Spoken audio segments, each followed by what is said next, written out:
Hallelujah. ದೇವರ ಪರಿಶುದ್ಧ ನಾಮ ಸ್ತೋತ್ರವಾಗಲಿ.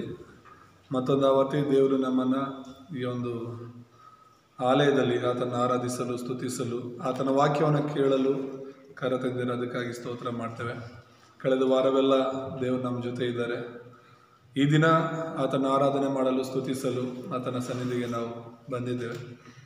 ಇವತ್ತಿನ ಅಂಶ ನಾವೀಗಾಗಲೇ ಕೇಳಿದ ಹಾಗೆ ಒಡಂಬಡಿಕೆಯ ನವೀಕರಣ ಅಂತ ಹೇಳಿ, ಆಮೇಲೆ ಒಡಂಬಡಿಕೆಯ ನವೀಕರಣ ಅಂತ ಹೇಳಿ ನಾವು ನೋಡ್ತೇವೆ. ಇದು ಏನು ಅಂತ ಹೇಳಿದ್ರೆ, ಈಗ 29ನೇ ಅಧ್ಯಾಯ, ಧರ್ಮೋಪದೇಶ ಕಾಂಡ 29ನೇ ಅಧ್ಯಾಯ 1-9 ತನಕ ನಾವು ಓದ್ಕೊಂಡ್ವಿ. ಅದರಲ್ಲಿ ಮೊದಲನೇ ವಚನ ಹೇಳುತ್ತೆ, ಯೆಹೋವನು ಹೊರೇಬಿನಲ್ಲಿ ಇಸ್ರಾಯೇಲ್ಯರೊಡನೆ ಮಾಡಿದ ನಿಬಂಧನವಲ್ಲದೆ ಆತನು ಮೋವಾಬ್ಯರ ದೇಶದಲ್ಲಿ ಅವರೊಡನೆ ಮಾಡಬೇಕೆಂದು ಮೋಶೆಗೆ ಆಜ್ಞಾಪಿಸಿದ ನಿಬಂಧನ ವಚನಗಳು ಎಂಬುದಾಗಿ ನಾವು ನೋಡ್ತೇವೆ. ಅಂದರೆ ಹೋರೆ ಬೆಟ್ಟದಲ್ಲಿ ಕೊಟ್ಟಂತಹ ಒಡಂಬಡಿಕೆ ಮಾತ್ರ ಅಲ್ಲ, ಈ ಮೋವಾಬಲ್ಲಿ ನೀನು ಅವರಿಗೆ ಬೇರೆ ಒಂದು ನಿಬಂಧನ ವಚನಗಳನ್ನು ಕೊಡಬೇಕು, ಅದನ್ನು ಅವರು ಬಲವಾಗಿ ಹಿಡ್ಕೋಬೇಕು ಎಂಬುದಾಗಿ ಹೇಳ್ತಾ ಇದ್ದಾರೆ. ಹೋರೇಬಲ್ಲಿ ಏನು ನಡೀತು? ಹೋರೇಬ್ ಅನ್ನುವಂಥ ಬೆಟ್ಟ, ಮೋಶೆ ಕುರಿ ಮೇಯಿಸ್ತಿರುವಾಗ ದೇವರು ಆ ಹೊರೆ ಬೆಟ್ಟದಲ್ಲಿ ಮೋಶೆಯನ್ನು ಸಂಧಿಸಿ ಮಾತನಾಡ್ತಾನೆ, ನೀನು ಈಗ ಐಗುಪ್ತ ದೇಶಕ್ಕೆ ಹೋಗಬೇಕು, ಹೋಗಿ ನನ್ನ ಜನರನ್ನು ಅಲ್ಲಿಂದ ಬಿಡಿಸ್ಕೊಂಡು ಬರಬೇಕೆಂಬುದಾಗಿ ಆ ಒಡಂಬಡಿಕೆಯನ್ನು ಕೊಟ್ಟಿರ್ತಾನೆ. ಮತ್ತು ವಿಮೋಚನಕಾಂಡ 3:18 ದೇವರು ಆ ಹೊರೆ ಬೆಟ್ಟದಲ್ಲಿ ಮಾತನಾಡುವಾಗ ಹೇಳ್ತಾ ಇರುವಂಥ ಮಾತು, ನಿನ್ನ ಒಂದು ಇಸ್ರಾಯೇಲ್ ಜನರಿಂದ ಹಿರಿಯರನ್ನು ಕರ್ಕೊಂಡು ಹೋಗಿ ಒಂದು 3 ದಿನದಷ್ಟು ಅರಣ್ಯದಲ್ಲಿ ಪ್ರಯಾಣ ಮಾಡಿ ದೂರ ಅಲ್ಲಿ ಹೋಗಿ ಯಜ್ಞವೇದಿಯನ್ನು ಕಟ್ಟಿ ದೇವರನ್ನು ಆರಾಧಿಸಬೇಕು ಎಂಬುದಾಗಿ, ಬಲಿಗಳನ್ನು ಕೊಡಬೇಕೆಂಬುದಾಗಿ. 400 ವರ್ಷಗಳಾಯಿತು ಇಸ್ರಾಯೇಲ್ಯರು ಐಗುಪ್ತ ದೇಶದಲ್ಲಿ ಗುಲಾಮರಾಗಿದ್ದು. 400 ವರ್ಷಗಳ ಕಾಲ ಅವರು ದೇವರಿಗೆ ಯಜ್ಞವೇದಿ ಕಟ್ಟಿಲ್ಲ, ದೇವರನ್ನು ಅವರು ಆರಾಧಿಸಲಿಲ್ಲ. ಅವರ ಪಾಪಗಳಿಗೋಸ್ಕರ ಅವರು ಯಾರು ಕೂಡ ಬಲಿಗಳನ್ನು ಅರ್ಪಿಸಲಿಲ್ಲ. ಅದಕ್ಕೋಸ್ಕರ ಎಲ್ಲರೂ ದೇವರ ಮಹಿಮೆಯಿಂದ ದೂರವಾಗಿದ್ದಾರೆ, ದೇವರ ಕೋಪಕ್ಕೆ ಗುರಿಯಾಗಿದ್ದಾರೆ. ನೀನು ಹೋಗಿ ಮತ್ತೆ ಅವರಿಗೆ ಆ ಯಜ್ಞವನ್ನು ಸಮರ್ಪಿಸುವಂಥ ಕುರಿಯನ್ನು ಬಲಿ ಕೊಡುವುದರ ಮತ್ತು ಆ ರಕ್ತದ ಮಹತ್ವವನ್ನು ನೀನು ಅವರಿಗೆ ತಿಳಿಸಬೇಕು ಎಂಬುದಾಗಿ ಹೇಳುವಾಗ, ಮೋಶೆ ಆ ಒಂದು ಐಗುಪ್ತ ದೇಶಕ್ಕೆ ಹೋಗಿ ಇಸ್ರಾಯೇಲರಿಗೆ ಹೇಳುವಂಥದ್ದನ್ನು ನಾವು ನೋಡ್ತೇವೆ.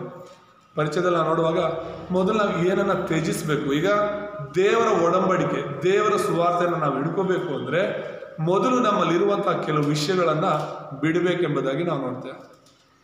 ಅಂದರೆ ಹಳೆವುಗಳನ್ನು ಹಿಡ್ಕೊಂಡು ಈ ಕಡೆ ಹೊಸದು ನನಗೆ ಬೇಕು ಅಂದರೆ ಆಗಲ್ಲ. ಅದಕ್ಕೆ ದೇವರು ಹೇಳ್ತಾರೆ, ಈ ಕಡೆ ಲೋಕನೂ ಬೇಕು, ಈ ಕಡೆ ದೇವರು ಬೇಕು, ದೇವರ ರಾಜ್ಯನೂ ಬೇಕು ಅಂದರೆ ಆಗಲ್ಲ. ಸೈತಾನ್ ರಾಜ್ಯ, ದೇವರ ರಾಜ್ಯ ಎರಡೂ ನಮಗೆ ಸಿಗಲ್ಲ. ಎರಡರಲ್ಲಿ ಒಂದು ಮಾತ್ರನೇ ನಾವು ಹಿಡ್ಕೋಬೇಕಾಗಿರೋದು. ಹಾಗಾಗಿ ನಮ್ಮಲ್ಲಿ ನಾವು ದೇವರ ಮಕ್ಕಳಾಗಿದ್ದೇವೆ ಅಂದರೆ ನಮ್ಮಲ್ಲಿ ಬಿಡಬೇಕಾಗಿರುವಂಥ ಅನೇಕ ಕಾರ್ಯಗಳಿದೆ, ಸರಿಪಡಿಸ್ಕೊಳ್ಬೇಕಾಗಿರುವಂಥ ಅನೇಕ ಕಾರ್ಯಗಳಿದೆ. ಅದೇನು ಅಂತ ಬೇರೆಯವರಿಗಿಂತ ಹೆಚ್ಚಾಗಿ ನಿನಗೆ ಗೊತ್ತು. ನೀನು ದೇವರಿಗಿಂತ ಹೆಚ್ಚಾಗಿ ಯಾವುದನ್ನು ಹಿಡ್ಕೊಂಡಿದೀಯಾ, ದೇವರ ವಿಷಯಗಳಿಗಿಂತ ಯಾವ ವಿಷಯಗಳನ್ನು ನೀನು ಹೆಚ್ಚಾಗಿ ಹಿಡ್ಕೊಂಡಿದ್ಯಾ ಅಂತೇಳಿ ನಿನಗೆ ಗೊತ್ತು, ನಿನ್ನ ಮನಸ್ಸಿಗೆ ಗೊತ್ತು. ನೀನು ಎಲ್ಲ ತಪ್ಪು ಮಾಡ್ತಿದ್ಯಾ ದೇವ್ರ ವಿರುದ್ಧವಾಗಿ ಅನ್ನೋದು ನಿನಗೆ ಮಾತ್ರ ಗೊತ್ತು, ಎಲ್ಲರಿಗಿಂತ ಹೆಚ್ಚಾಗಿ. ಹಾಗಾಗಿ ಅದು ತಪ್ಪು ಅಂತ ಗೊತ್ತಿದ್ದು ಕೂಡ ನಾವು ಅದರಲ್ಲಿ ಮುಂದುವರಿತಾ ಇರ್ತೇವೆ. ಸೈತಾನನು ಅಷ್ಟು ಮಟ್ಟಿಗೆ ನಮ್ಮ ಮನಸ್ಸನ್ನು ಕಠಿಣ ಮಾಡಿಬಿಡ್ತಾನೆ ಅಲ್ವಾ? ಹೇಳ್ತಿರೋದು ಅರ್ಥ ಆಗ್ತದೆ? ತಪ್ಪು ಮಾಡ್ತಿರೋದು ನಮ್ಗೆ ಅದು ತಪ್ಪಂತ ಗೊತ್ತಿದ್ರೂ ಕೂಡ ಅದನ್ನು ಬಿಡೋಕ್ಕಾಗಲ್ಲ, ಅದರಿಂದ ಹೊರಗಡೆ ಬರೋಕ್ಕಾಗದೇ ಇರುವಷ್ಟು ನಾವು ಅವುಗಳಲ್ಲಿ ಮುಳುಗು ಹೋಗಿರ್ತೀವಿ. ದೇವ್ರು ಹೇಳ್ತಾ ಇರುವಂಥದ್ದು ಅವನ್ನೆಲ್ಲ ನಾವು ಬಿಡಬೇಕು ಎಂಬುದಾಗಿ. ಅದನ್ನು ಬಿಡದೇನೆ ಈ ತಪ್ಪಾದ ಭಾವನೆಗಳನ್ನು, ತಪ್ಪಾದ ನಂಬಿಕೆಗಳನ್ನು ನಾವು ಬಿಡದೇನೆ ನಾವು ಸರಿಯಾದದನ್ನು ಹಿಡ್ಕೊಳ್ಳೋದಕ್ಕೆ ಸಾಧ್ಯವಿಲ್ಲ. ಒಂದು ವೇಳೆ ನಾನು ಯೇಸು ನಂಬಿದ್ದೀನಿ, ಯೇಸುವಿನ ಸುವಾರ್ತೆನ ನಾನು ನಂಬಿದ್ದೀನಿ ಅಂತ ನೀನು ಹೇಳಿದ್ರೆ ನಿನ್ನನ್ನು ನೀನೇ ಮೋಸ ಮಾಡ್ಕೊಳ್ತಿರುವ ಹಾಗೆ. ಒಂದು ವೇಳೆ ಯೇಸುನ ನಂಬಿದ್ದೀನಿ ಅಂತ ನೀನು ಲೋಕದ ಪ್ರಕಾರ ಇದ್ದರೆ, ಯೇಸು ನಂಬಿದ್ದೀನಿ ಅಂತ ನೀನು ಇನ್ನೂ ಮೂಢನಂಬಿಕೆಗಳಲ್ಲಿ, ವಿಗ್ರಹಾರಾಧನೆಯಲ್ಲಿ ಇದ್ದರೆ, ಇನ್ನೂ ಲೋಕಾನುಸಾರ ನೀನು ನಡೀತಾ ಇದ್ದರೆ, ನೀನೇನು ಯಾರನ್ನೂ ಮೋಸ ಮಾಡ್ತಾ ಇರಲ್ಲ, ನಿನ್ನನ್ನು ನೀನು ಮೋಸ ಮಾಡ್ಕೊಳ್ತಿರ್ತೀಯ. ನಿನ್ನ ಆತ್ಮವನ್ನು ನೀನು ನಷ್ಟ ಮಾಡ್ಕೊಳ್ತಿದ್ಯಾ ಅನ್ನೋದನ್ನು ನೀನು ಗಮನಿಸಬೇಕು. ಇಲ್ಲೇನು ಸೇವಕರು ಮೋಸ ಮಾಡ್ತೀರಾ, ಸಭೆನ ಮೋಸ ಮಾಡ್ತೀರಾ? ಅಲ್ಲ, ನಿನ್ನನ್ನು ನೀನು, ನಿನ್ನ ಆತ್ಮನ ನೀನು ಮೋಸ ಮಾಡ್ಕೊಳ್ತೀಯ. ನಿನ್ನ ಆತ್ಮ ನಷ್ಟ ಮಾಡಿದ್ರೆ ನಮ್ಗೆ ಯಾರಿಗೂ ನಷ್ಟ ಇಲ್ಲ, ನಿನಗೆ ನಷ್ಟ. ಇವತ್ತು ಸಭೆ ಸೇವೆಗಳು ಏನಕ್ಕೆ ಮಾಡ್ತಿರೋದು ಅಂತ ಹೇಳಿದ್ರೆ ನಮ್ಮ ಆತ್ಮಗಳು ರಕ್ಷಣೆ ಹೊಂದೋದಕ್ಕಾಗಿ. ಆಮೇಲೆ ಹೌದಾ ಅಲ್ವಾ? ಬೇರೆ ಎಲ್ಲದಕ್ಕಿಂತ ಹೆಚ್ಚಾಗಿ ಇವತ್ತು ಸಭೆಗಳಿರೋದು, ಇವತ್ತು ಸೇವಕರುಗಳಿರೋದು, ಇವತ್ತು ಸೇವೆಗಳು ನಡೀತಾ ಇರೋದು ಲೋಕದಲ್ಲಿರುವಂಥ ಸೈತಾನನ ರಾಜ್ಯದಲ್ಲಿರುವಂಥ ಪಾಪಗಳಲ್ಲಿರುವಂಥ ಜನರನ್ನ ದೇವ್ರ ಕಡೆ ನಡೆಸಿ ದೇವ್ರಿಗಾಗಿ ನಿಲ್ಲಿಸಬೇಕು ಅಂತಾನೆ ಇರೋದು. ಅದನ್ನು ನಾವು ಅರ್ಥ ಮಾಡ್ಕೋಬೇಕು. ಆದರೆ ಹೊರಗಡೆ ಇರೋರು ಪಾಪದಲ್ಲಿದ್ದಾರೆ, ಹೊರಗಡೆ ಇರೋರು ವಿಗ್ರಹಾರಾಧನೆ ಲೋಕಾನುಸಾರ ಬದುಕ್ತಿದ್ದಾರೆ. ಅವ್ರು ನೋಡಿ ನಮಗೇನು ಆಶ್ಚರ್ಯ ಆಗಲ್ಲ ಅವ್ರೇನಾದ್ರು ತಪ್ಪು ಮಾಡುವಾಗ. ಯಾಕಂದರೆ ಅವರು ಇರೋದೇ ಕತ್ತಲೆಯಲ್ಲಿ, ನಾವಿರೋದು ಬೆಳಕಲ್ಲಿ, ನಾವಿರೋದು ಸತ್ಯ ದೇವರನ್ನು ನಂಬಿಕೊಂಡು ದೇವ್ರಿಗಾಗಿ ಜೀವಿಸ್ತಿದ್ದೀವಿ ಅಂತ ಹೇಳ್ತಿರೋ ನಾವು ಬೆಳಕಲ್ಲಿದ್ದೀವಿ ಅಂದ್ಕೊಂಡೆ ಕತ್ತಲೆಯಲ್ಲಿದ್ದರೆ ಹೇಗೆ? ಹಾಗಾಗಿ ನಮ್ಮನ್ನು ನಾವು ಸರಿಪಡಿಸ್ಕೊಳ್ಳುವಂಥದ್ದು ತುಂಬ ಮುಖ್ಯವಾಗಿದೆ. ಏನನ್ನು ಬಿಡಬೇಕು ಅದನ್ನು ಬಿಡಬೇಕು, ಏನನ್ನು ಹಿಡ್ಕೋಬೇಕು ಅದನ್ನು ನಾವು ಹಿಡ್ಕೋಬೇಕು. ದೇವ್ರ ವಿಷಯಗಳು ಏನು ಅದನ್ನು ನಾವು ಕಂಡುಕೊಂಡು ಅದನ್ನು ಹಿಡ್ಕೋಬೇಕೆಂಬುದಾಗಿ ನೋಡ್ತೇವೆ. ಪರಿಚಯದಲ್ಲಿ ನಾವು 3 ವಿಷಯಗಳು ನೋಡುವಾಗ ಮೊದಲನೇದಾಗಿ ಐಗುಪ್ತದ ಒಡಂಬಡಿಕೆ ತಪ್ಪಾದ ಒಡಂಬಡಿಕೆಯಾಗಿತ್ತು. ಅದನ್ನು ಅವ್ರು ಹಿಡ್ಕೊಳ್ಳೋಕೆ ಹೋಗ್ತಿದ್ರು. ಇಸ್ರಾಯೇಲ್ಯರು 400 ವರ್ಷಗಳ ಕಾಲ, ಯಾರು ಬರ್ಕೋತಿಲ್ವಾ? ಬರ್ಕೊಳ್ಳೋ ಅಭ್ಯಾಸ ಮಾಡ್ಕೋಬೇಕು. ಸಭೆಗೆ ಬರೋರು, ಬರೆಯೋಕ್ಕೆ ಬರೋರೆಲ್ಲ ಅವಾಗ ಮನಸ್ಸಲ್ಲಿ ಉಳಿಯುತ್ತೆ ತಾನೆ ನಾವೇನು ಕೇಳ್ತಿದ್ದೀವಿ ಅಂತ. ಕೇಳಿಸ್ಕೊತಿರ್ತೀರ, ಆದರೆ ಅದಕ್ಕಿಂತ ಹೆಚ್ಚಾಗಿ ಬರ್ಕೊಳ್ಳೋದು ತುಂಬ ಮುಖ್ಯ. ಸೊ ಇಲ್ಲಿ ಏನು ಹೇಳ್ತಾ ಇದ್ದೀನಿ, ಇಸ್ರಾಯೇಲ್ಯರು ಐಗುಪ್ತ ದೇಶಕ್ಕೆ ಹೋಗಿ ಎಷ್ಟು ವರ್ಷ ಇದ್ರು ಅವರು? 400 ವರ್ಷಗಳ ಕಾಲ ಇದ್ದಿದ್ದು. ಯೋಚನೆ ಮಾಡ್ತೀರಾ, 400 ವರ್ಷಗಳ ಕಾಲ ಒಂದು ದೇಶದವರು ಇನ್ನೊಂದು ದೇಶದಲ್ಲಿ ಹೋಗಿ ಇದ್ದಾರೆ ಅಂತ ಹೇಳಿದ್ರೆ ಅವ್ರ ಯಾರೆಲ್ಲ ಅಲ್ಲಿ ಹೋಗಿದ್ರು, ಯಾಕೋಬನ ಕುಟುಂಬದವರು 70 ಜನ ಹೋಗ್ತಾರಲ್ಲಿ ಯೋಸೆಫನ ಕಾಲದಲ್ಲಿ. ಅದಾದಮೇಲೆ 400 ವರ್ಷಗಳಲ್ಲಿ ಇರ್ತಾರೆ ಅಂತ ಹೇಳಿದ್ರೆ ಅವ್ರ ಪೂರ್ವಿಕರೆಲ್ಲ ಸತ್ತೋಗಿರ್ತಾರೆ, ಮಕ್ಕಳು ಮೊಮ್ಮಕ್ಕಳು ಅವ್ರ ಮಕ್ಕಳು. 400 ವರ್ಷ ಅಂತ ಹೇಳಿದ್ರೆ ಯೋಸೆಫನ್ನು ಕೂಡ ಮರ್ತೋಗಿರ್ತಾರೆ. ಅಷ್ಟು ಹೊಸ ಸಂತತಿಗಳಲ್ಲಿ ಬಂದಿರುತ್ತೆ. ಎಷ್ಟು ಮಟ್ಟಿಗೆ ಅವ್ರು ಬದಲಾಗ್ಬಿಟ್ಟಿದ್ದಾರೆ ದೇವ್ರ ಮಕ್ಕಳವರು, ಎಷ್ಟು ಮಟ್ಟಿಗೆ ಅವ್ರು ಬದಲಾಗಿದ್ದಾರೆ ಅಂತ ಹೇಳಿದ್ರೆ ಐಗುಪ್ತ ದೇಶನೇ ನಮ್ಮ ದೇಶ, ಐಗುಪ್ತದಲ್ಲಿರೋ ಸಂಪ್ರದಾಯನೇ ನಮ್ಮ ಸಂಪ್ರದಾಯ, ಐಗುಪ್ತ ದೇಶದಲ್ಲಿರೋ ವಿಗ್ರಹಗಳೇ ನಮ್ಮ ದೇವರು ಅನ್ನುವಷ್ಟು ಮಟ್ಟಕ್ಕೆ ಇಸ್ರಾಯೇಲ್ರು ಬದಲಾಗದಿರೋದು. ಇವತ್ತು ನಮ್ಮ ಜೀವಿತಗಳು ಹಾಗೆ ಇರೋದು. ದೇವರಿಂದ ಸೃಷ್ಟಿ ಮಾಡಲ್ಪಟ್ಟವ್ರು ನಾವು, ದೇವರ ಸ್ವರೂಪದಲ್ಲಿ ಸೃಷ್ಟಿಯಾಗಿರೋರು ನಾವು. ಆದರೆ ಇವತ್ತು ನಮ್ಮ ಜೀವನ, ಇವತ್ತು ನಾವು ಹಿಂದೂಗಳೇ ಅನ್ನೋ ರೀತಿಯಲ್ಲಿ, ನಾವಿಂಥ ಜಾತಿಯವರೇ ಅನ್ನೋ ರೀತಿಯಲ್ಲಿ ಬದಲಾಗ್ಬಿಟ್ಟಿದ್ದೀವಿ. ನಾವಿಂಥ ಜಾತಿ ಇಂಥ ಧರ್ಮದವರಲ್ಲ, ಮನುಷ್ಯರೆಲ್ಲರೂ ದೇವರಿಂದ ಬಂದಿರೋರು. ಆದರೆ ಇವಾಗ ಎಷ್ಟು ಮಟ್ಟಿಗೆ ನಮ್ಮ ಮನಸ್ಸುಗಳು ಬದಲಾಗಿದೆ ಅಂತ ಹೇಳಿದ್ರೆ ಹಿಂದೂ ಮುಸ್ಲಿಮು, ಹಿಂದೂ ಕ್ರಿಶ್ಚಿಯನು ಒಬ್ರಿಗೋ ವಿರೋಧ ಮಾಡ್ಕೊಂಡು, ಅರೆ ಅವರು ನಾವು ಎಲ್ಲರೂ ದೇವರಿಂದ ಬಂದಿರೋರೇ. ಆದರೆ ಸುಮಾರು ವರ್ಷಗಳಾಗಿರೋದ್ರಿಂದ, ನಾವು ದೇವರಿಂದ ದೂರ ಆಗಿ ಸುಮಾರು ವರ್ಷಗಳಾಗಿರೋದ್ರಿಂದ ನಾವು ಯಾವ್ಯಾವ ಜಾತಿಯಲ್ಲಿದ್ದೀವೋ, ಯಾವ್ಯಾವ ಧರ್ಮದಲ್ಲಿದ್ದೀವೋ ಅದೇ ನಮ್ಮ ಜಾತಿ, ಅದೇ ನಮ್ಮ ಧರ್ಮ ಅನ್ನುವಂತಹ ಮನಸ್ಸು ಬಂದ್ಬಿಟ್ಟಿದೆ ನಮ್ಗೆ. ಅಷ್ಟೇನೆ. ಅರ್ಥ ಆಗ್ತಿದೆಯಾ ನಾನು ಹೇಳ್ತಿರೋದು? ಯಾವ ಜಾತಿ ಯಾವುದು ಧರ್ಮ ಇಲ್ವಲ್ಲ. ಪ್ರಾರಂಭದಿಂದಲೂ ಯಾವ ಜಾತಿ ಯಾವ ಧರ್ಮ ಇದೆ, ಒಂದೊಂದಾಗಿ ಮನುಷ್ಯರು ಮಾಡ್ತಾ ಬಂದಿದ್ದು. ನಾವೆಲ್ಲ ದೇವರಿಂದ ಬಂದಿರೋರು, ದೇವರ ಮಕ್ಕಳು ನಾವು. ಎಲ್ಲ ಜಾತಿ ಜನರು, ಎಲ್ಲ ಧರ್ಮದವರು ಕೂಡ ದೇವರಿಂದ ಬಂದಿರೋರೆ. ಧರ್ಮಗಳು ಜಾತಿಗಳು ಮನುಷ್ಯರಿಂದ ಮಾಡಲ್ಪಟ್ಟೆ. ಇಸ್ರಾಯೇಲ್ಯರು ಐಗುಪ್ತ ದೇಶಕ್ಕೆ ಹೋಗಿ ಅವರು ಐಗುಪ್ತದವ್ರ ಥರನೇ ಆಗ್ಬಿಟ್ರು. ದೇವ್ರ ಮಕ್ಕಳು ಒಂದು ಜಾಗಕ್ಕೆ ಹೋಗ್ತಾರಂದ್ರೆ ದೇವ್ರು ಯಾರು ಅಂತ ಅವ್ರು ತೋರಿಸ್ಕೊಡ್ಬೇಕು. ನಮ್ಮ ದೇವರು ಎಂಥ ದೊಡ್ಡ ದೇವರು ಅನ್ನುವುದನ್ನ ನಾವು ಹೋಗೋ ಜಾಗದಲ್ಲಿ ಅವ್ರಿಗೆ ಸಾಕ್ಷಿಯಾಗಿ ನಾವು ತೋರಿಸ್ಬೇಕು. ಆದರೆ ನಾವು ಅವರಂತೆ ಆಗ್ಬಿಟ್ರೆ, ಇವತ್ತು ನಮ್ಮ ವಿಶ್ವಾಸಿಗಳು ಏನನ್ನ ಬಿಡಬೇಕು ಅದನ್ನ ಬಿಡಬೇಕು. ಆಮೇಲೆ ತಪ್ಪು ಮಾಡೋರ ಜೊತೆ ಹೋಗಿ ತಪ್ಪು ಮಾಡೋದಲ್ಲ, ಕುಡಿಯೋರ ಜೊತೆ ಹೋಗಿ ಕುಡಿಯೋದಲ್ಲ, ಜಗಳಾಡೋರ ಜೊತೆ ಹೋಗಿ ಜಗಳಾಡೋದಲ್ಲ. ಅವ್ರಿಗೂ ನಮ್ಗೆ ಏನು ವ್ಯತ್ಯಾಸ ಇರುತ್ತೆ? ಹಾಗಾದ್ರೆ ನಾವು ಎಲ್ಲಿ ಹೋಗ್ತೀವೋ ಅಲ್ಲಿ ದೇವರ ಕಾರ್ಯಗಳು ನಡಿಬೇಕು. ಆಮೇಲೆ ಇಸ್ರಾಯೇಲ್ಯರು ನಾಶವಾಗಲಿಕ್ಕೆ, ಕಷ್ಟಪಡಲಿಕ್ಕೆ, ನಷ್ಟ ಹೊಂದಲಿಕ್ಕೆ ಕಾರಣ ಏನಂದ್ರೆ ದೇವರ ಒಡಂಬಡಿಕೆ. ಅಂದ್ರೆ ದೇವರು ಅವ್ರ ಜೊತೆ ಮಾಡ್ಕೊಂಡಂಥ ಒಡಂಬಡಿಕೆ, ಆ ದೇವರ ವಚನಗಳನ್ನು ಅವ್ರು ಮರೆತು ಬಿಟ್ರು. ಹಾಗಾಗಿನೇ ಅವ್ರ ಜೀವನದಲ್ಲಿ ಸಮಸ್ಯೆಗಳು ಬಂತು. ತಪ್ಪಾದವುಗಳನ್ನು ಹಿಡ್ಕೊಂಡ್ರು. ಅವರು ಸರಿಯಾದ ದೇವರು ಯೆಹೋವ ದೇವರನ್ನ ಬಿಟ್ಟು, ಸರಿಯಾದ ಸುವಾರ್ತೆಯನ್ನ ಬಿಟ್ಟು, ದೇವರಲ್ಲದವುಗಳನ್ನ ದೇವರು ಅಂತ ಹೇಳ್ಕೊಂಡು ಸಾಯ್ತಾ ಇದ್ರು. ಐಗುಪ್ತದಿಂದ ಹೊರಗಡೆ ಬಂದ ಮೇಲೂ ಕೂಡ ಮೋಶೆ ಮೇಲೆ ಜಗಳ ಆಡೋದೇನು ಗೊತ್ತಾ?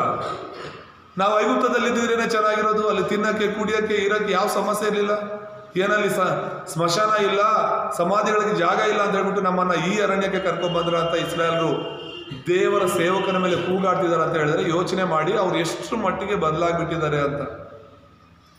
ಇವತ್ತು ವಿಶ್ವಾಸಿಗಳಲ್ಲಿ ಅನೇಕ ಜನ ಹಾಗೆ ಇರ್ತಾರೆ. ಯೇಸುವನ್ನು ನಂಬ್ಕೊಂಡು ಕೂಡ ಸರಿಯಾಗಿ ಯೇಸು ಕ್ರಿಸ್ತನಲ್ಲಿ ಇರಲ್ಲ, ಸಭೆಯಲ್ಲಿ ಇದ್ರೂ ಕೂಡ ಸರಿಯಾಗಿ ದೇವ್ರಿಗೋಸ್ಕರ ಜೀವನ ಮಾಡ್ತಿರಲ್ಲ. ನಮ್ಮ ಜೀವಿತಗಳು ಸರಿಪಡಿಸ್ಕೋಬೇಕಾಗಿದೆ. ಯಾರೋ ಬಂದು ನಿನ್ನ ಜೀವಿತ ಸರಿಪಡಿಸೋದಲ್ಲ, ನೀನು ಕೇಳಿಸ್ಕೊತಿರೋ ದೇವರ ವಾಕ್ಯಗಳೇ ನಿನ್ನನ್ನು ಬದಲಾಯಿಸ್ಬೇಕು. ಆಮೇಲೆ ಅದಕ್ಕೆ ಮೋಶೆ ಹೇಳ್ತಾ ಇರುವಂಥದ್ದು, ಇಸ್ರಾಯೇಲ್ ಹತ್ರ ಹೋಗಿ ನೀನು ಒಂದು ಒಡಂಬಡಿಕೆ ಮಾಡ್ಕೋ. ಅವ್ರು ಹಿಡ್ಕೊಂಡಿರುವಂಥ ಒಡಂಬಡಿಕೆ ತಪ್ಪಾದ ಒಡಂಬಡಿಕೆ, ತಪ್ಪಾದ ಬೋಧನೆ, ತಪ್ಪಾದ ವಿಷಯಗಳನ್ನೇ ಇವೇ ಸರಿಯಾದ ವಿಷಯಗಳಂತ ಹಿಡ್ಕೊಂಡಿದ್ದಾರೆ. ಅವ್ರ ಹತ್ರ ಹೋಗಿ ನೀನು ಮಾತಾಡು ಅಂತ ಹೇಳಿ. ಪರಿಚಯದಲ್ಲಿ ಅರಣ್ಯದಾಗ ನೋಡುವಾಗ ಇಸ್ರಾಯೇಲ್ಯರು ಅರಣ್ಯದಲ್ಲಿದ್ದಾಗ ತುಂಬ ದೇಶಗಳ ವಿರುದ್ಧ ಬಂದರು ಎಂಬುದಾಗಿ. ಇಸ್ರಾಯೇಲ್ ಅರಣ್ಯದಲ್ಲಿ ನಡ್ಕೊಂಡು ಬರ್ತಿರುವಾಗ ಅನೇಕ ದೇಶಗಳು, ಶತ್ರು ದೇಶಗಳು ಅವ್ರ ಮೇಲೆ ಯುದ್ಧಕ್ಕೆ ಬಂದರು. ಅವ್ರು ಭಯ ಪಡಬೇಕಾದ ಅವಶ್ಯಕತೆನೇ ಇಲ್ಲ. ಯಾವ ಜನ ಅವ್ರ ವಿರುದ್ಧವಾಗಿ ಬಂದರೆ ಏನು? ನಾವು ನಮ್ಮ ಆತ್ಮಿಕ ಜೀವಿತದಲ್ಲಿ ಅಥವಾ ನಮ್ಮ ಇಂದು ಕ್ರಿಸ್ತನ ವಿಶ್ವಾಸದಲ್ಲಿ ನಾವೇನಿದ್ದೀವಿ, ನಾವು ಸೋತೋಗೋದಕ್ಕೆ ಕಾರಣ ಏನು ಗೊತ್ತಾ? ಭಯ. ದೇವ್ರಿಗೋಸ್ಕರ ಬಲವಾಗಿ ನಿಲ್ಲೋದಕ್ಕೆ ನಮಗೆ ನಂಬಿಕೆ ಇರಲ್ಲ. ಏನಾದರೂ ಯೇಸು ನಂಬಿರೋದಕ್ಕೆ ಏನಾದರೂ ಸಮಸ್ಯೆಗಳು ಬರ್ತಾ ಇದೆ ಅಂತ ಹೇಳಿದ್ರೆ, ಇನ್ನೂ ಸಮಸ್ಯೆ ಅಲ್ಲೂ ಬರ್ತಿದೆ ಅಂದರೆ ಇಲ್ಲೇ ಭಯ ಪಡ್ತೀವಿ ನಾವು. ಅದಕ್ಕೋಸ್ಕರನೇ ದೇವ್ರಿಗೋಸ್ಕರ ನಿಲ್ಲಕ್ಕಾಗಲ್ಲ. ದೇವ್ರು ಮಾಡುವಂಥ ಅದ್ಭುತಗಳನ್ನು, ದೇವ್ರು ಮಾಡುವಂಥ ಸೂಚಕ ಕಾರ್ಯಗಳನ್ನು ನಮ್ಮ ಜೀವಿತದಲ್ಲಿ ನಾವು ಅನುಭವಿಸೋದಕ್ಕೆ ಆಗೋದಿಲ್ಲ. ಎಲ್ಲೋ ಸಮುದ್ರ ಇದೆ, ಕೆಂಪು ಸಮುದ್ರ ಅಂದರೆ ಅದನ್ನ ಇಲ್ಲಿಂದಾನೆ ನೋಡಿ, ಅರೆ ಅಲ್ಲಿ ಕೆಂಪು ಸಮುದ್ರ ಇದೆ, ಅಲ್ಲಿ ನಾನು ಹೋಗಲ್ಲ ಅಂತ ಇಲ್ಲೇ ನೀನು ಇದ್ಬಿಟ್ರೆ ಮತ್ತೆಲ್ಲಿ ನೀನು ದೇವರ ಅದ್ಭುತ ನೋಡೋಕ್ಕಾಗುತ್ತೆ? ಎಲ್ಲಿ ನೀನು ಕೆಂಪು ಸಮುದ್ರ ಎರಡಾಗೋದನ್ನ ನೋಡೋಕ್ಕಾಗುತ್ತೆ? ಹಲ್ಲೆಲೂಯಾ. ಅಂದ್ರೆ ನಿನ್ನ ಜೀವನದಲ್ಲಿ ಏನೆಲ್ಲ ಎದುರಾಗುತ್ತೋ ಎಲ್ಲನೂ ದೇವ್ರಿಗೆ ಗೊತ್ತು. ಏನೋ ದೇವ್ರು ನಿನ್ನನ್ನು ಮರ್ತು ಬಿಟ್ಟಿದ್ದಾರೆ ಅಂತ ಅನ್ಕೋಬೇಡ. ನಿನ್ನ ಜೊತೆ ಇರ್ತೀನಿ ಅಂತ ದೇವ್ರು ವಾಗ್ದಾನ ಮಾಡಿರೋ ದೇವರು. ಅನೇಕ ಸಲ ನೀನ್ ದೇವ್ರ ಜೊತೆ ಇಲ್ಲದೆ ಇರ್ಬೋದು, ಆದ್ರೆ ದೇವ್ರು ಮಾತು ಕೊಟ್ಟ ಹಾಗೆ ನಿನ್ ಜೊತೆ ಇರ್ತಾರೆ. ಆಮೇಲೆ ಹಾಗಾಗಿ ಇಸ್ರಾಯೇಲ್ಯರು ಆ ಶತ್ರು ದೇಶಗಳನ್ನ ನೋಡಿ ಭಯ ಪಡೋದು. ಅಯ್ಯೋ ಫಾರೋ ಬರ್ತಾ ಇದ್ದಾನೆ, ಫಾರೋ ಸೈನ್ಯ ಬರ್ತಾ ಇದೆ, ಮೋಶೆ ಯಾಕೆ ನೀನು ನಮ್ಮನ್ನೆಲ್ಲ ಇಲ್ಲಿ ಕರ್ಕೊಬಂದೆ?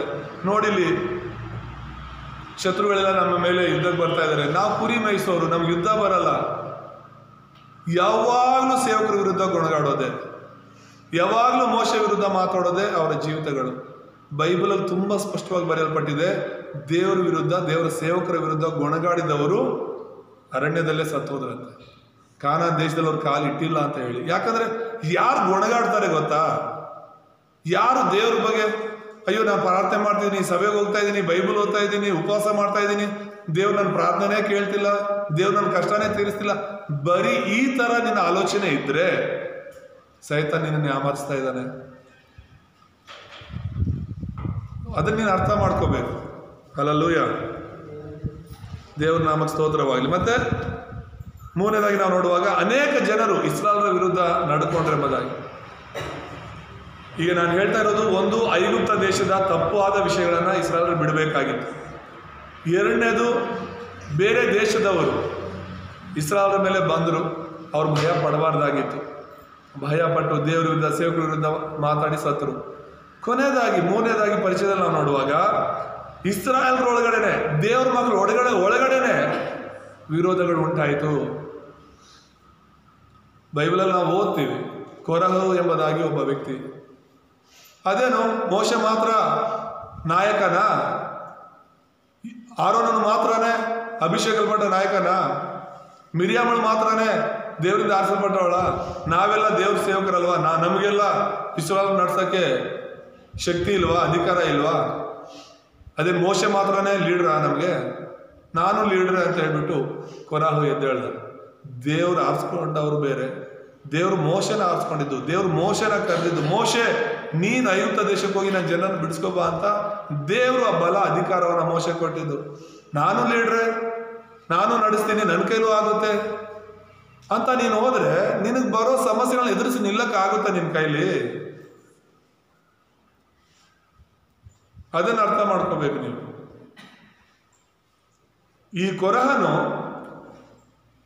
ದೇವರ ವಿರುದ್ಧ, ದೇವರ ಸೇವಕರ ವಿರುದ್ಧ ಎದ್ದು ಒಂದು ಗುಂಪು ಕಟ್ಕೊಂಡ. ದೇವರ ಮಕ್ಕಳ ಮಧ್ಯದಲ್ಲೇ ಒಂದು ಗುಂಪು ಮಾಡಿಕೊಂಡು ಮೋಶೆ ವಿರುದ್ಧವಾಗಿ ಎದ್ದು ನಿಂತ್ಕೊಂಡ, ಮೋಶೆ ವಿರುದ್ಧವಾಗಿ ಮಾತನಾಡ್ದ. ದೇವ್ರು ಏನು ಹೇಳ್ತಾರೆ ಗೊತ್ತಾ? ನೀನು ನನ್ನ ಸೇವಕನ ವಿರುದ್ಧ ಮಾತಾಡ್ತಾ ಇರೋದ್ರಿಂದ, ನಾನು ಆರಿಸ್ಕೊಂಡಿರೋದು ಮೋಶೆ, ಅವನ ವಿರುದ್ಧ ನೀನು ಮಾತಾಡ್ತಿದ್ಯಾ, ನನ್ನ ವಿರುದ್ಧ ನೀನು ಮಾತಾಡ್ತಿದ್ಯಾ ಅಂತ ಹೇಳಿ ಇಸ್ರಾಯೇಲ್ರಿಗೆ ಆ ಗುಡಾರಗಳು ಹಾಕೊಂಡು ಏನವರು ಇರ್ತಾರೆ ಅರಣ್ಯದಲ್ಲಿ, ಅವ್ರ ಸುತ್ತಲಿರೋರನ್ನ ಹೊರಗಡೆ ಬರಕ್ಕೆ ಹೇಳ್ತಾರೆ. ಕೊರಹನು ಮತ್ತೆ ಅವನ ಕುಟುಂಬ, ಅವನಿಗೆ ಸಂಬಂಧಪಟ್ಟವ್ರು ಮಾತ್ರ ಅಲ್ಲಿ ಇರ್ತಾರೆ. ದೇವ್ರ ವಾಕ್ಯದಲ್ಲಿ ಬರೆಯಲ್ಪಟ್ಟಿದೆ, ಭೂಮಿ ಬಾಯ್ದೆರೆದು ಅವನ್ನೆಲ್ಲ ನುಂಗು ಬಿಡುತ್ತೆ ಎಂಬುದಾಗಿ. ಅವರಿರೋ ಜಾಗದಲ್ಲಿ ಭೂಮಿ ತೆರೆಯಲ್ಪಟ್ಟು ಅವರೆಲ್ಲರೂ ಕೂಡ ಅವ್ರಿಗಿರೋ ಆಸ್ತಿ ಪಾಸ್ತಿ, ಅವ್ರ ಕುಟುಂಬ ಪ್ರತಿಯೊಬ್ಬರು ಕೂಡ ಭೂಮಿ ಒಳಗಡೆ ಹೋಗಿ ಸತ್ತೋಗ್ತಾರೆ. ಭೂಮಿ ಬಾಯ್ದೆರೆದು ಅವ್ರನ್ನ ಮುಚ್ಚಿಬಿಡುತ್ತೆ, ಮತ್ತೆ ಭೂಮಿಯಲ್ಲೇ ಸಮಾಧಿ ಆಗಿಬಿಡ್ತಾರೆ. ಬೈಬಲಲ್ಲಿರುವಂಥ ವಿಷಯ ನಾನು ಹೇಳ್ತಾ ಇರುವಂಥದ್ದು. ಇವತ್ತು ನಮ್ಮ ಚಿಂತೆಗಳು ಯಾವುದ್ರ ಮೇಲೆ ಇದೆ? ಇವತ್ತು ನಮ್ಮ ಆಲೋಚನೆಗಳು ಯಾವುದ್ರ ಮೇಲೆ ಇದೆ? ಕೊರಹನ ಥರ ಇದೆಯಾ? ಇಲ್ಲ ಇಸ್ರಾಯೇಲ್ ಅರಣ್ಯದಲ್ಲೇ ಮಾತಾಡಿದಾಗ, ಅಥವಾ ಇಸ್ರಾಯೇಲ್ಯರು ಐಗುಪ್ತ ದೇಶದಲ್ಲಿ ಇದ್ದಾಗ ತಪ್ಪಾದ ವಿಷಯನ ಹಿಡ್ಕೊಂಡು ಜೀವನ ಮಾಡ್ತಿರಲ್ಲ ಆ ಥರನ? ಇಲ್ಲ, ನಾನು ಅನ್ಯ ಜನರ ಬಗ್ಗೆ ಮಾತಾಡ್ತಿಲ್ಲ, ವಿಶ್ವಾಸಿಗಳ ಬಗ್ಗೆ ಮಾತಾಡ್ತಿರೋದು. ಈಗ ಅರಣ್ಯ, ಆ ಒಂದು ಐಗುಪ್ತ ದೇಶ ಅನ್ನೋದೇ ನಿಮ್ಮ ಗ್ರಾಮಗಳು, ನೀವಿರುವಂಥ ಗ್ರಾಮಗಳು. ನೀನಲ್ಲಿ ದೇವರ ಮಗನಾಗಿ ಮಗಳಾಗಿ ನೀನು ಜೀವಿಸ್ಬೇಕೇ ವಿನಃ ನಿಮ್ಮ ಊರವ್ರು ಏನು ಮಾಡ್ತಾರೋ, ನಿಮ್ಮ ಜಾತಿಯವ್ರು ಏನು ಮಾಡ್ತಾರೋ, ನಿಮ್ಮ ಧರ್ಮದವ್ರು ಏನು ಮಾಡ್ತಾರೋ ಅದನ್ನು ಮಾಡೋಕ್ಕಲ್ಲ ನೀನು ಇರೋದು. ಅವ್ರ ಮಧ್ಯದಲ್ಲಿ ದೇವ್ರು ನಿನ್ನನ್ನು ಸಾಕ್ಷಿಯಾಗಿ ಎಬ್ಸಿರೋದು.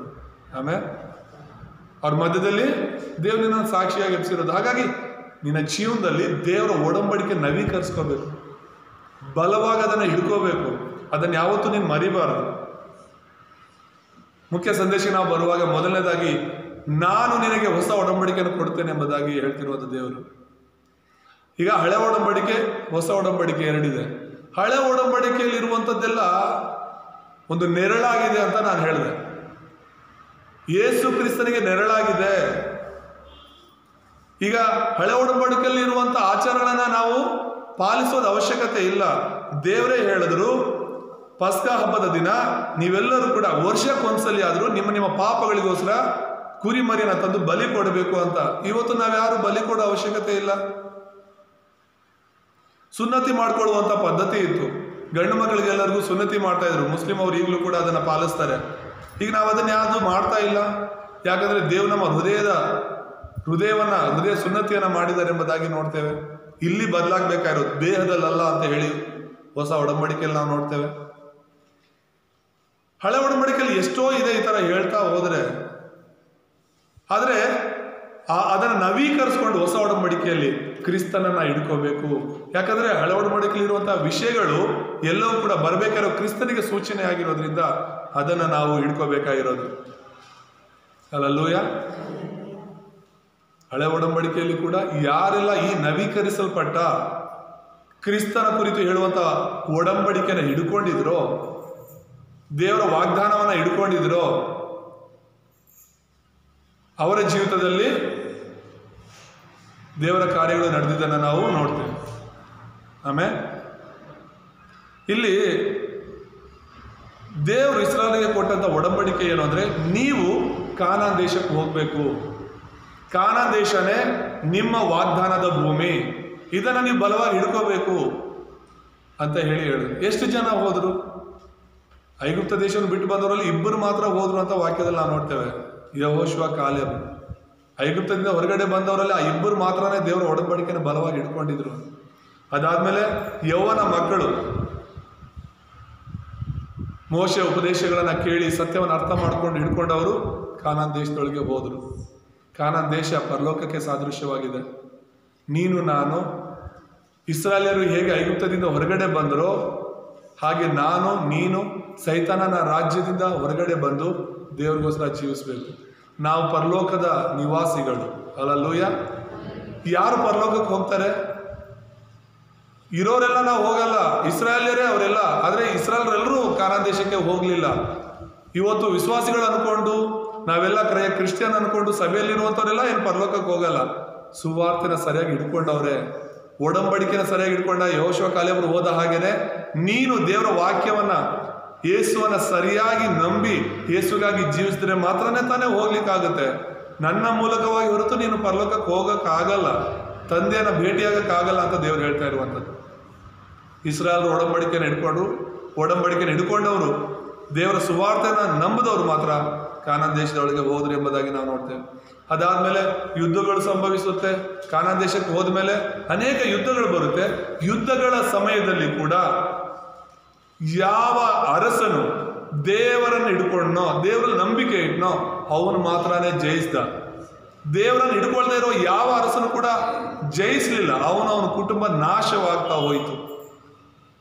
ದೇವರು ಮೊದಲನೇದಾಗಿ ಸೌಲನನ್ನ ಅರಸನಾಗಿ ಆರಿಸ್ಕೊಳ್ತಾನೆ. ಆ ಸೌಲ ದೇವರ ಒಡಂಬಡಿಕೆನ ಬಿಡೋ ಕಾರಣ, ದೇವರ ಸುವಾರ್ತೆನ ಮರೆತು ಬಿಡೋ ಕಾರಣ ಅವನ ಕುಟುಂಬ ಎಲ್ಲ ನಾಶವಾಗ್ತಾನೆ. ಬೈಬಲಲ್ಲಿ ಆಹಾಬನ ಅಂತ ಇದ್ದಾನೆ. ಆಹಾಬನ ಹೆಂಡತಿ ಈಜೆಬೆಲಳು. ದೇವರ ಮಕ್ಕಳ ಮಧ್ಯದಲ್ಲಿ ದೇವರವರನ್ನ ರಾಜರಾಗಿ ಮಾಡಿದ್ರೆ ಅವರು ದೇವರ ವಾಕ್ಯವನ್ನು ಮಾಡ್ತಾ ಹೋಗ್ತಾರೆ, ವಿಗ್ರಹಾರಾಧನೆಗಳನ್ನ ಮಾಡ್ತಾರೆ. ದೇವರ ಸೇವಕರುಗಳನ್ನೇ, ಪ್ರವಾದಿಗಳನ್ನೇ ಸಾಯಿಸ್ತಾ ವಿಗ್ರಹಾರಾಧನೆಗಳನ್ನ ಪ್ರೋತ್ಸಾಹಿಸ್ತಾರೆ. ಅವ್ರ ಕುಟುಂಬದವರೆಲ್ಲರೂ ಒಂದೇ ದಿನ ಯುದ್ಧದಲ್ಲಿ ನಾಶವಾಗ್ತಾರೆ. ಬೈಬಲಲ್ಲಿ ಯಾವ ಅರಸರನ್ನಾದರೂ ನೋಡಿ ದೇವರ ಒಡಂಬಡಿಕೆ ಹಿಡ್ಕೊಂಡವರೇ ಜಯಿಸಿದ್ದು. ದಾವೀದ ದೇವರನ್ನ ಹಿಡ್ಕೊಂಡಿದ್ದ, ಅವನ ಅರಸನಾದ್ಮೇಲೂ ದೇವರನ್ನೇ ಹಿಡ್ಕೊಂಡ, ದೇವ್ರಿಗಾಗಿ ಜೀವಿಸ್ದ. ಹಾಗಾಗಿ ಕೊನೆಯ ತನಕ ದೇವರವನ ಜೊತೆ ಇದ್ದು ದೇವರವನನ್ನ ಜಯ ಕೊಟ್ಟ. ಹಲ್ಲೆಲೂಯ. ನೀನು ನಾನು ದೇವರ ಒಡಂಬಡಿಕೆ ಹಿಡ್ಕೊಂಡಂಥ ವ್ಯಕ್ತಿಗಳಾಗಿರಬೇಕು, ಜಯಿಸಬೇಕು ಅಂತ ಹೇಳಿದ್ರೆ. ಮತ್ತು ದೇವರು ಆ ವಿಗ್ರಹಾರಾಧನೆಯ ಕಾಲದಲ್ಲಿ ಅನೇಕ ಜನರನ್ನು ಎಬ್ಬಿಸ್ತಾನೆ. ಸಾಮುವೇಲನ ಹಾಗೆ, ಎಲೀಷನ ತರಹ ಪ್ರವಾದಿಗಳನ್ನ ಎಬ್ಬಿಸ್ತಾನೆ. ಅವ್ರಿಗೆ ಎಷ್ಟು ವೈರಾಗ್ಯ ಇರುತ್ತೆ ದೇವರ ಮೇಲೆ ಅಂತ ಹೇಳಿದ್ರೆ, ಇಸ್ರಾಯೇಲ್ ಜನರನ್ನ ಗದರಿಸ್ತಾರೆ, ಬೈತಾರೆ. ನಿಮ್ಗೇನು ಬುದ್ಧಿ ಇಲ್ವಾ? ನಿಮಗೆ ನೀವಿನ್ನೂ ಎಷ್ಟು ದಿನ ಅಂತ ಈ ವಿಗ್ರಹಾರಾಧನೆ ಮಾಡ್ಕೊಂಡಿರ್ತೀರಾ? ವಿಗ್ರಹಗಳಲ್ಲ ದೇವರು, ನಮ್ಮ ದೇವರು, ನಮ್ಮನ್ನು ಸೃಷ್ಟಿ ಮಾಡಿರುವಂಥ ದೇವರು. ನಿಮ್ಮ ವಿಗ್ರಹಾರಾಧನೆಗಳನ್ನೆಲ್ಲ ಬಿಟ್ಟು ದೇವ್ರ ಕಡೆ ತಿರುಗಿ ಅಂತ ಹೇಳ್ಬಿಟ್ಟು ಸಮುವೇಲ, ಎಲೀಷನಂತಹ ಸೇವಕರುಗಳು ಇಸ್ರಾಯೇಲ್ ಜನರಿಗೆ ಕರೆ ಕೊಡ್ತಾರೆ. ಅವರೆಲ್ಲರೂ ಕೂಡ ಅವರ ಕಾಲದಲ್ಲಿ ದೇವ್ರ ಕಡೆ ತಿರುಗುತ್ತಾರೆ. ಹಲ್ಲೆಲೂಯ. ಒಬ್ಬ ವ್ಯಕ್ತಿ ಸಮುವೇಲ, ಒಬ್ಬ ವ್ಯಕ್ತಿ ಎಲೀಷ ದೇವರ ಒಡಂಬಡಿಕೆಯನ್ನು ಹಿಡ್ಕೊಂಡ ಕಾರಣ ಅವರು ಇಸ್ರಾಯೇಲರಲ್ಲಿ ಬದಲಾವಣೆಯನ್ನು ತರೋದನ್ನು ನಾವು ನೋಡ್ತೇವೆ. ದೇವರ ನಾಮಕ್ಕೆ ಸ್ತೋತ್ರವಾಗಲಿ.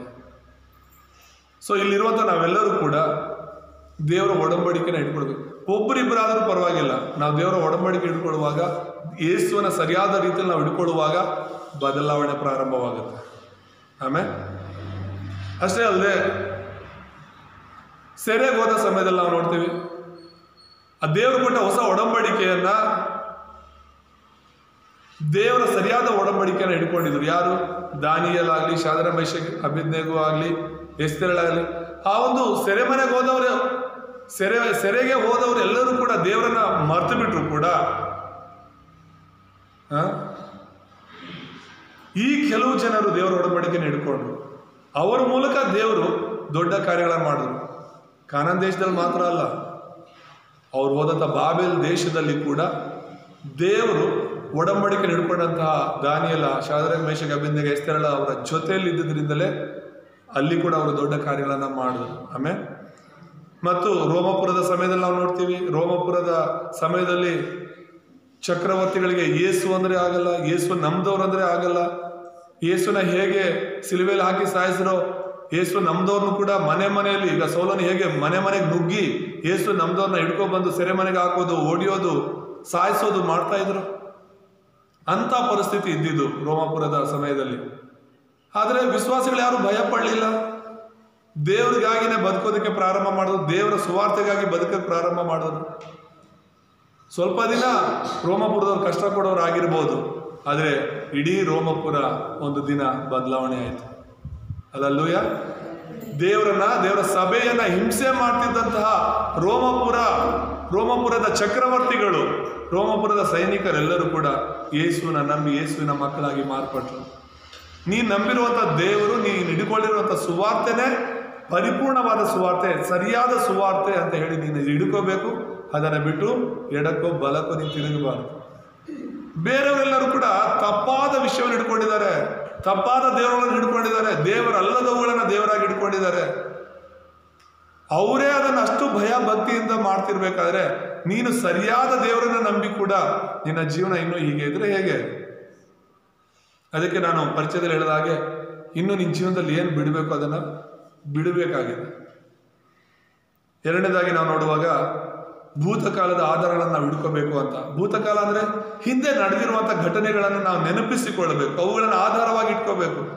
ದೇವರು ಮೋಶೆಗೆ ಹೇಳ್ತಾ ಇದ್ದಾನೆ, ಮೋಶೆ, ನಾನು ನಿನಗೆ ಹೊರೇಬಿನಲ್ಲಿ ಕೊಟ್ಟ ವಾಗ್ದಾನವನ್ನ ನೆನಪಿಸ್ಕೋ, ಆ ಒಡಂಬಡಿಕೆನ ನೆನಪಿಸ್ಕೋ ಅಂತ ಹೇಳಿ.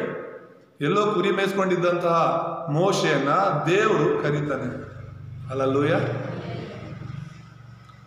ದೇವರು ಮೋಶೆ ಜೊತೆ ಒಡಂಬಡಿಕೆ ಮಾಡ್ಕೊಳ್ತಾನೆ, ನಾನು ನಿನ್ನ ಜೊತೆ ಇರ್ತೀನಿ, ನೀನು ಐಗುಪ್ತ ದೇಶಕ್ಕೆ ಹೋಗಿ ನನ್ನ ಜನರನ್ನ ಬಿಡಿಸು ಅಂತ ಹೇಳಿ. ನೀನು ಇದನ್ನ ಮರಿಬೇಡ, ಅವತ್ತು ನಾನು ಹೇಗೆ ನಿನ್ನ ಜೊತೆ ಇದ್ನೋ ಇವತ್ತಿಗೂ ನಾನು ನಿನ್ನ ಜೊತೆ ಇದ್ದೀನಿ ಅಂತ ದೇವ್ರು ನೆನಪಿಸ್ತಾ ಇದ್ದಾನೆ. ಐಗುಪ್ತ ದೇಶದಲ್ಲಿ 10 ಅದ್ಭುತಗಳು ನಡೆಯುತ್ತೆ. ಅದು ತುಂಬಾ ಬಲವಾದ ಅದ್ಭುತಗಳು ನಡೆಯೋದ್ರ ಮೂಲಕನೇ ಐಗುಪ್ತ ದೇಶದ ಅರಸನಾದ ಫಾರೋವನಾಗಲಿ, ಐಗುಪ್ತದ ಸೈನ್ಯವಾಗಲಿ, ಐಗುಪ್ತದ ಜನರಾಗಲಿ ಭಯ ಪಡ್ತಾರೆ. ಯೆಹೋವ ದೇವರು ಅಂದ್ರೆ ಇಸ್ರಾಯೇಲರನ್ನು ಕಂಡು ಭಯ ಪಡ್ತಾರೆ. ಅಲ್ಲಿಯವರೆಗೂ ಇಸ್ರಾಯೇಲರನ್ನ ಗುಲಾಮರಾಗಿ ನೋಡಿದಂತಹ ಜನರು ಯಾವಾಗ ಮೋಶೆ ಮೂಲಕ ದೇವರು ದೊಡ್ಡ ದೊಡ್ಡ 10 ಅದ್ಭುತಗಳನ್ನ ಮಾಡ್ತಾರೋ, ಕಪ್ಪೆ ಬರಮಾಡೋದಂತೆ, ಐಗುಪ್ತದಲ್ಲಿರುವ ನೀರೆಲ್ಲ ರಕ್ತವಾಗಿ ಆಗೋದು, ಏನು ಬೀಳುವಂಥದ್ದು, ಮಿಡತೆಗಳು ಬರುವಂಥದ್ದು, 3 ದಿನ ಕಾರ್ಗತ್ತಲೆ ಆಗುವಂಥದ್ದು, ಕಲ್ಮಳೆ ಬೀಳುವಂಥದ್ದು, ಈ ಥರ ಒಂದೊಂದಾಗಿ ನಾವು ನೋಡ್ತಾ ಹೋದ್ರೆ ಯಾರು ಮಾಡೋಕ್ಕಾಗದಿರುವಂಥ ಅದ್ಭುತಗಳು ಆ ಐಗುಪ್ತ ದೇಶದಲ್ಲಿ ನಡೆಯುತ್ತೆ. ಅಲ್ಲಿವರೆಗೂ ಗುಲಾಮ ಜನರು ಅಂತ ನೋಡ್ತಾ ಇದ್ದಂಥ ಇಸ್ರಾಯೇಲರನ್ನು ನೋಡಿ ಮೊದಲನೇ ಸಲ ಐಗುಪ್ತದವ್ರು ಭಯ ಪಡೋದಕ್ಕೆ ಶುರು ಮಾಡಿ. ಹಲ್ಲೆಲೂಯಾ. ಏನು ಹೇಳ್ತಿದ್ದೀನಿ ನಾನು? ನಿನ್ನ ಜೀವನದಲ್ಲಿ ಇದುವರೆಗೂ ದೇವರು ಏನೆಲ್ಲ ಮಾಡಿದ್ದಾರೆ ಅದನ್ನ ನೆನಪಿಸ್ಕೋ. ಈಗ ಏನ್ ನಡೀತಾ ಇಲ್ಲ, ಈಗ ಕಷ್ಟ ಇದೆ, ಅಯ್ಯೋ ಈಗ ಸಮಸ್ಯೆ ಇದೆ ಅಂದ್ರೆ, ಹಾಗಾದ್ರೆ ಇಲ್ಲಿವರೆಗೂ ದೇವ್ರು ನೀನು ನಡೆಸಿದಾರಲ್ಲ, ಎಷ್ಟು ಪ್ರಾರ್ಥನೆಗಳಿಗೆ ಉತ್ತರ ಕೊಟ್ಟಿದ್ದಾರೆ ನಿನ್ನ ಜೀವನದಲ್ಲಿ, ಏನೆಲ್ಲ ನಿನಗಾಗಿ ಮಾಡಿದ್ದಾರೆ, ಯಾವ್ಯಾವ ಸಂದರ್ಭದಲ್ಲಿ ಯಾವ್ಯಾವ ಸಮಸ್ಯೆಗಳಿಂದ ನೀನು ಬಿಡಿಸಿದ್ದಾರೆ, ಅದನ್ನ ಯಾಕೆ ನೀನು ಮರಿತೀಯ? ಇವತ್ತಿನ ಸಮಸ್ಯೆನೇ ಯಾಕೆ ನೀನು ದೊಡ್ಡದಾಗಿ ನೋಡ್ತೀಯ? ನಿನ್ನ ಜೀವನ ಏನಾಗಿತ್ತು, ಇವತ್ತು ಏನಾಗಿದೆ? ಮೊದಲೇ ಕ್ರಿಸ್ತನ್ ಇಲ್ಲ ಅಂತಿದ್ರೆ ನಮ್ಮ ಜೀವನ ಏನಾಗ್ತಿತ್ತು ಯೋಚನೆ ಮಾಡಿದ್ದೀರಾ? ಅದನ್ನೆಲ್ಲ ಮರ್ತು ಬಿಡ್ತೀವಿ. ಈಗಿರುವಂತ ಒಂದು ಚಿಕ್ಕ ಸಮಸ್ಯೆ ಬಂದ್ರೆ ಅಯ್ಯೋ ನನಗೆ ಕಷ್ಟ ಬಂದ ತಕ್ಷಣ ಸಭೆಗೆ ಬರೋದು ನಿಲ್ಲಿಸ್ಬಿಡೋದು, ಕಷ್ಟ ಬಂದ ತಕ್ಷಣ ಯೇಸು ನಂಬೋದು ಬಿಟ್ಬಿಡೋದು. ಹಾಗಾದ್ರೆ ನಿನ್ನಲ್ಲಿ ನಂಬಿಕೆನೇ ಇಲ್ವಲ್ಲ. ನೀನ್ ನಂಬಿದ್ದೆ ಶಾರೀರಿಕವಾದ ಬಿಡುಗಡೆಗಳಿಗಾಗಿ ಮಾತ್ರನೇ. ನಿನ್ನ ಆತ್ಮನೋ ಪರಲೋಕನೋ ನಿನಗೆ ಮುಖ್ಯ ಅಲ್ವೇ ಅಲ್ಲ, ಅದ್ರ ಬಗ್ಗೆ ನಿನ್ಗೆ ಯಾವ ನಂಬಿಕೆನೂ ಇಲ್ಲ ಅಂತ ಆಯ್ತು. ಕೆಂಪು ಸಮುದ್ರ ಎರಡಾಗಿದೆಯಲ್ಲ ಇಸ್ರಾಯೇಲರ ಮಧ್ಯದಲ್ಲಿ, ಹೇಗೆ ಮರೀತಾರೆ ಅವರು? ಇವತ್ತು 2000 ವರ್ಷಗಳ ಹಿಂದೆನೆ ದೇವರು ನಿನಗೋಸ್ಕರ ಸಿಲುವೆಯಲ್ಲಿ ಪ್ರಾಣ ಕೊಟ್ಟಿದ್ದಾರೆ. ಸೈತಾನನು ನಿನ್ನ ಜೀವನದಲ್ಲಿ ಶತ್ರುವಾಗಿ ನಿನ್ನ ಜೀವಿತವನ್ನ ಕುಟುಂಬವನ್ನ ನಾಶ ಮಾಡ್ತಿದ್ದಂತ ಸೈತಾನನ ತಲೆಯನ್ನ ಯೇಸು ಜಜ್ಜಿದಾರಲ್ಲ. ನಿನ್ನ ಪಾಪದಿಂದ ಹೊರಗಡೆ ಬರಕ್ಕೆ ಆಗದಿರೋ ಸ್ಥಿತಿಯಲ್ಲಿ ನೀನಿದ್ದೆ. ನಿನ್ನ ಪಾಪವನ್ನು ಸಂಪೂರ್ಣವಾಗಿ ಸಿಲುವೆ ಮೇಲೆ ತೀರಿತು ಅಂತ ಕ್ಷಮಿಸಿದಾರಲ್ಲ. ಕ್ರಿಸ್ತ ಯೇಸುವಿನ ರಕ್ತ ಸಕಲ ಪಾಪಗಳನ್ನು ತೊಳೆದು ನಮ್ಮನ್ನು ಶುದ್ಧಿ ಮಾಡಿದೆಯಲ್ವಾ? ಯಾಕೆ ಮರಿತೀವಿ ನಾವು ಅದನ್ನು? ನರಕಕ್ಕೆ ಹೋಗ್ತಾ ಇದ್ದ ನಾವು ಇವತ್ತು ಪರಲೋಕದ ಸದಸ್ಯರುಗಳಾಗಿ ನಾವಿದ್ದೀವಿ ಅಂದರೆ ದೇವ್ರು ಮಾಡಿರುವಂಥ ಕಾರ್ಯ ಅಲ್ವಾ? ಇವು ಆತ್ಮಿಕವಾದ ವಿಷಯಗಳು. ಶಾರೀರಿಕವಾಗಿ ಕೂಡ ದೇವರು ಎಷ್ಟೋ ಅದ್ಭುತಗಳನ್ನು ನಮ್ಮ ಜೀವನದಲ್ಲಿ ಮಾಡಿದಾರಲ್ವಾ? ಹೇಗೆ ನಾವು ಯೇಸುನ ಮರೆಯೋಕ್ಕಾಗುತ್ತೆ? ಮತ್ತೆ ಕೊನೆಯದಾಗಿ 3ನೇದಾಗಿ ನಾವು ನೋಡುವಾಗ ಇಂದಿನ ಆಧಾರಗಳನ್ನು ಹಿಡಿದುಕೊಳ್ಬೇಕು ಎಂಬುದು. ಇಂದಿನ ಆಧಾರ ಅಂದ್ರೆ ಏನು? 40 ವರ್ಷ ಇಸ್ರಾಯೇಲರು ಪ್ರಯಾಣ ಮಾಡಿ ಬಂದ್ರಲ್ಲ. ಎಷ್ಟು ವರ್ಷ ಪ್ರಯಾಣ ಮಾಡಿ ಬಂದಿದ್ದು? 40 ವರ್ಷಗಳು ದೇವರು ಅವರನ್ನ ಐಗುಪ್ತದಿಂದ ಹೊರಗಡೆ ಕರೆದಿದ್ದು. 40 ವರ್ಷಗಳು ದೇವರೇ ಅವರನ್ನ ಪೋಷಿಸಿದ್ದು. ಒಬ್ಬರನ್ನಲ್ಲ, ಇಬ್ಬರನ್ನಲ್ಲ, ಹೆಚ್ಚು ಕಡಿಮೆ 30 ಲಕ್ಷ ಜನರಿಗೆ ಬರೀ ಜನರು ಮಾತ್ರ ಅಲ್ಲ, ಲಕ್ಷಾಂತರ ಪಶುಗಳಿತ್ತು ಅವ್ರ ಹತ್ರ, ದನ ಕರುಗಳಿತ್ತು, ಒಂಟೆಗಳಿತ್ತು, ಕತ್ತೆಗಳಿತ್ತು. ಅವೆಲ್ಲವುಗಳಿಗೂ ಕೂಡ ದೇವರು ಆಹಾರವನ್ನು, ನೀರನ್ನು ಕೊಡ್ತಾ 40 ವರ್ಷ ಬರಡು ಭೂಮಿಯಲ್ಲಿ ನಡೆಸ್ತಾ ಬಂದಿದ್ದವರನ್ನ. ಹಲ್ಲೆಲೂಯ. ಬಂಡೆಯಿಂದ ನೀರು ಕೊಟ್ಟರು, ಪರಲೋಕದಿಂದ ಮನ್ನವನ್ನು ಸುರಿಸಿದರು, ಅವ್ರಿಗೆ ರಾತ್ರಿಯಲ್ಲಿ ಅಗ್ನಿಸ್ತಂಭವನ್ನು ಕೊಟ್ಟರು, ಹಗಲಲ್ಲಿ ಅವ್ರಿಗೆ ಆ ಬಿಸಿಲಿನ ಶಾಖ ತಗಲದ ಹಾಗೆ ಮೇಘಸ್ತಂಭವನ್ನು ಕೊಟ್ಟರು.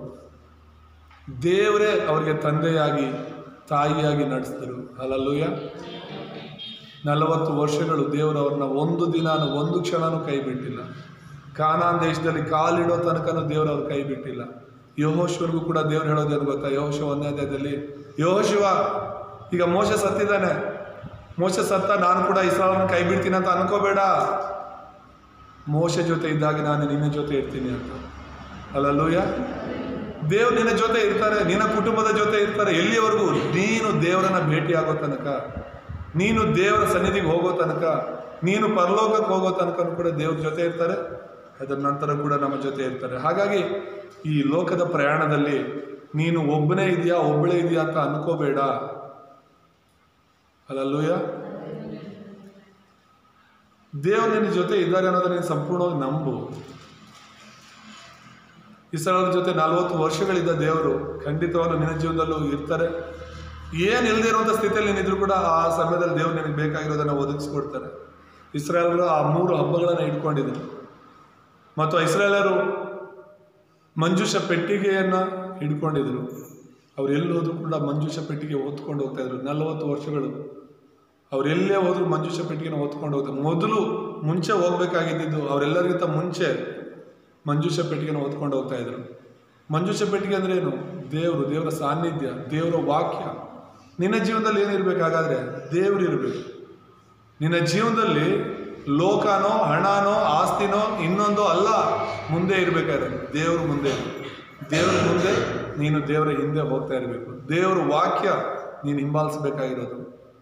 ಇಸ್ರಾಯೇಲರು ಆ ಮಂಜೂಷ ಪೆಟ್ಟಿಗೆನ ಹಿಂಬಾಲಿಸಿದ್ರು ಅಂತ ಹೇಳಿದ್ರೆ ಜನರನ್ನು ಹಿಂಬಾಲಿಸಿದ್ರು ಅಂತ ಅಲ್ಲ, ಅವ್ರ ಆಸೆಗಳನ್ನು ಹಿಂಬಾಲಿಸಿ ಹೋದ್ರು ಅಂತ ಅಲ್ಲ, ದೇವರ ವಾಕ್ಯವನ್ನು ಹಿಂಬಾಲಿಸಿ ಅವ್ರು ಹೋದ್ರು. ಹಾಗಾಗಿ ಆ ಮಂಜೂಷ ಪೆಟ್ಟಿಗೆ ಕರೆಕ್ಟಾಗಿ ಅವರನ್ನು ಕಾನಾನ್ ದೇಶದೊಳಗೆ ನಡೆಸ್ತು. ಏನೇ ಸಮಸ್ಯೆ ಬಂದರೂ ಆ ಮಂಜೂಷ ಪೆಟ್ಟಿಗೆನೇ ನೋಡ್ಕೊಳ್ತು ಅಲ್ವಾ? ಯೋರ್ದಾನ್ ಹೊಳೆ 2 ಮಾಡಿತ್ತು ಮಂಜೂಷ ಪೆಟ್ಟಿಗೆ. ಅದನ್ನು ಹೊತ್ಕೊಂಡು ಹೋದಂಥ ಯಾಜಕರು ಮಂಜೂಷ ಪೆಟ್ಟಿಗೆಯಲ್ಲಿ ಕಾಲಿಡ್ತಾರೆ, ಯೋರ್ದಾನ್ ಹೊಳೆ 2 ಆಗುತ್ತೆ. ಮಂಜೂಷ ಪೆಟ್ಟಿಗೆ ಹೊತ್ಕೊಂಡಿರುವಂಥ ಯಾಜಕರು ಯೆರಿಕೋ ಕೋಟೆ ಸುತ್ತಲೂ ಸುತ್ತಾರೆ, ಯೆರಿಕೋ ಕೋಟೆ ಬೀಳುತ್ತೆ. ನಿನ್ನ ಜೀವನದಲ್ಲಿ ಆ 2 ಅಂಚಿನ ಖಡ್ಗದ ಹಾಗೆ ದೇವರ ವಾಕ್ಯವನ್ನು ಹಿಡ್ಕೊಂಡು ನೀನು ಮುಂದೆ ಹೋಗುವಾಗ ನಿನಗೆ ಎದುರಾಗಿ ಬರುವ ಎಲ್ಲ ಸಮಸ್ಯೆಗಳನ್ನು ವಾಕ್ಯವೆಂಬ ದೇವರೇ ಪರಿಹರಿಸ್ತಾರೆ. ಆಮೇಲೆ ಮೊದಲು ದೇವರ ವಾಕ್ಯಕ್ಕೆ ಪ್ರಾಧಾನ್ಯತೆ ಕೊಡಿ. ದೇವ್ರನ್ನ ಎಲ್ಲೂ ನೀನು ನೋಡೋಕ್ಕಾಗಲ್ಲ, ವಾಕ್ಯದಲ್ಲೇ ನೋಡೋಕ್ಕಾಗೋದು. ಬೈಬಲಲ್ಲೇ ನೀನು ದೇವರನ್ನ ನೋಡೋಕ್ಕಾಗೋದು, ದೇವ್ರನ್ನ ಸಂಧಿಸೋಕ್ಕಾಗೋದು. ಹಾಗಾಗಿ ನೀನು ವಾಕ್ಯಕ್ಕೆ ಬೆಲೆ ಕೊಡ್ತಾ ಇಲ್ಲ, ವಾಕ್ಯ ಓದ್ತಾ ಇಲ್ಲ, ವಾಕ್ಯ ಧ್ಯಾನ ಮಾಡ್ತಾ ಇಲ್ಲ, ಆ ವಾಕ್ಯವನ್ನು ನೀನು ನಂಬ್ತಾ ಇಲ್ಲ ಅಂದರೆ ಮತ್ತೆ ಇನ್ನೆಲ್ಲಿ ನೀನು ದೇವ್ರನ್ನ ಭೇಟಿ ಆಗ್ತೀಯ, ದೇವರ ಪ್ರಸನ್ನತೆಯನ್ನು ಅನುಭವಿಸ್ತೀಯ. ಹಾಗಾಗಿ ಈ ಒಡಂಬಡಿಕೆನ ನಾವು ನವೀಕರಿಸ್ಕೊಳ್ಬೇಕು. ಇದುವರೆಗೂ ನೀನು ಏನು ಆ ಬೂದಿ ಮುಚ್ಚಿದ ಕೆಂಡದ ಹಾಗೆ ನಿನ್ನ ಜೀವನ, ನಿನ್ನ ನಂಬಿಕೆ ಇತ್ತು, ಆ ಬೂದಿನೆಲ್ಲ ತೆಗೆದಾಗಬೇಕು. ನೀನು ಸರಿಯಾಗಿ ದೇವರ ವಾಕ್ಯವನ್ನು ಬಲವಾಗಿ ನೀನು ಹಿಡ್ಕೋಬೇಕು. ಹಲ್ಲೆಲೂಯ. ಪೌಲನು ತಿಮೋತಿಯನ್ನು ಕೂಡ ಹೇಳ್ತಾನೆ, ತಿಮೋತಿ ಕೂಡ ಸೋತು ಹೋದಂಥ ಒಂದು ಸಮಯ ಬರುತ್ತೆ. ತಿಮೋತಿ, ಎಲ್ಲಿ ನಿನ್ನ ಬೆಂಕಿ, ಎಲ್ಲಿ ನಿನ್ನ ವಾಕ್ಯ, ಎಲ್ಲಿ ನಿನ್ನ ಅಭಿಷೇಕ, ಮೊದಲಿದ್ದಂಥ ದೇವರಿಗೋಸ್ಕರ ಜೀವಿಸ್ಬೇಕನ್ನುವಂಥ ದಾಹ ಎಲ್ಲೋಯ್ತು ನಿನಗೆ?